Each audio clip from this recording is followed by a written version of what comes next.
आप सभी को राधे राधे। आपका स्वागत है इस चैनल पर। अगर मैं आपसे कहूँ कि आपकी एक इच्छा है, एक विश है जो बहुत ही जल्द पूरी होने वाली है, इसीलिए संदेश को पूरा सुनो। अगर बीच में छोड़ दोगे तो तुम्हें कैसे पता चलेगा कि वो इच्छा क्या है? वह कौन से ऐसे लोग हैं? क्या तुम्हें लगता है वो लोग हैं? नहीं, वो ईश्वर है जो तुम्हारी इच्छाओं को पूरा कर लेते हैं। और कुछ लोग ऐसे होते हैं जो अपनी इच्छा को 24 घंटे या 10 घंटे के अंदर भी पूरा कर सकते हैं और उनकी इच्छाएं बहुत ही जल्द पूरी होती हैं। वो कुछ ऐसा कर्म करते हैं कि उनको उनकी इच्छा के अनुसार सब कुछ मिल जाता है।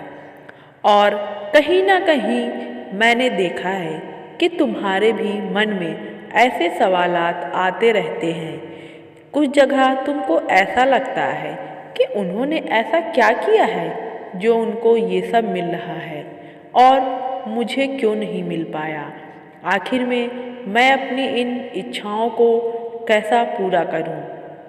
तुम्हारे मन में कहीं ना कहीं ये सवाल ज़रूर आते होंगे और इन सवाल का बस एक ही उत्तर है, तुम्हें कर्म करना है। तुम्हें कोई ना कोई चीज़ ऐसी है जिसको तुम करने से छूट रहे हो। वो चीज़ तुम्हें दिखती है लेकिन तुम सोचते हो मुझे इसकी क्या ज़रूरत है, और वही तुम्हारी इच्छाएं होती हैं जो तुम अपने इच्छा को पाने के लिए ईश्वर से प्रार्थना करते हो लेकिन तुम्हें नहीं मिलती। तो तुम ज्ञात करो, तुमने कहीं ना कहीं कुछ कर्म ऐसे छोड़ दिए होंगे जो तुम्हारे सामने आए होंगे, तुम्हें करना होगा लेकिन तुमने उन्हें छोड़ दिया होगा। अगर मैं आपसे कहूँ कि आपकी इच्छा आज के आज ही पूरी हो जाएगी और समय सब कुछ बदल देगा, लेकिन तुम मान सकते हो? तुम सोचोगे कि ऐसा हो सकता है, मेरी इच्छा आज कैसे पूरी हो सकती है?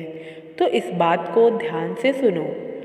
तुम अपने कर्मों पर ध्यान दो, अपनी इच्छाओं पर ध्यान दो, लोगों से अपने साथ किए गए व्यवहार पर ध्यान दो, क्योंकि जैसा व्यवहार करोगे लोग तुम्हें वैसा ही समझते हैं। अगर तुम्हारे साथ कोई भी कैसा व्यवहार करे लेकिन तुम्हें सामने वाले के साथ बिल्कुल प्रशंसा से ही व्यवहार करना है, क्योंकि जब तुम उससे हंसते हुए बात करोगे तो वो कितना भी तुम्हें गुस्सा हो लेकिन वो तुम्हारी बातों को सुनकर बहुत ही प्रसन्न हो जाएगा और तुम्हें बहुत सारा आशीर्वाद देगा।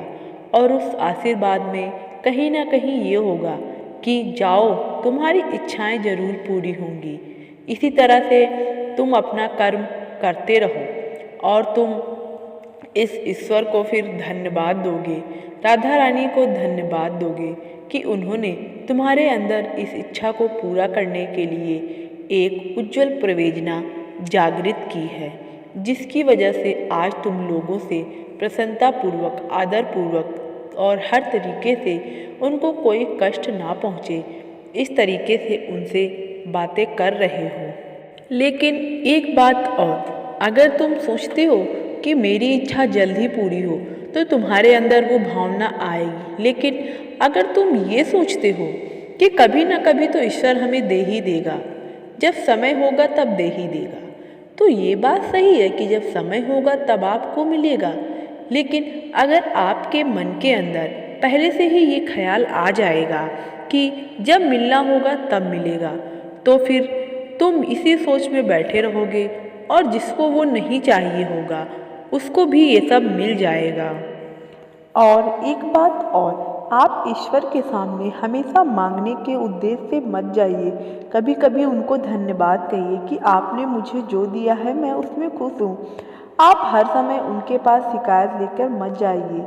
वो आपकी दुखों को, शिकायतों को देख रहे हैं, वो अवश्य पूरा करेंगे। आपको कोई बड़ा दुख है तो आप उन्हें ज़रूर बताइए, लेकिन आपकी जो छोटी मोटी हैं दुख हैं उन्हें ईश्वर के सामने मत प्रकट करिए, वो उन्हें खुद ही सॉल्व कर देंगे। आप ईश्वर को समय दीजिए, क्योंकि समय आने पर ही सब कुछ सही होता है। और ईश्वर के सामने जाइए, उनसे धन्यवाद कीजिए, उनसे बातें कीजिए, वो आपको ज़रूर खुशियाँ देंगे।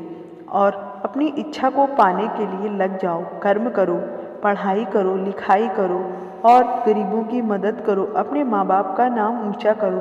बस इसी से तुम्हारी सारी इच्छाएं पूरी होंगी। आप सभी को राधे राधे। मिलते हैं एक नए संदेश के साथ।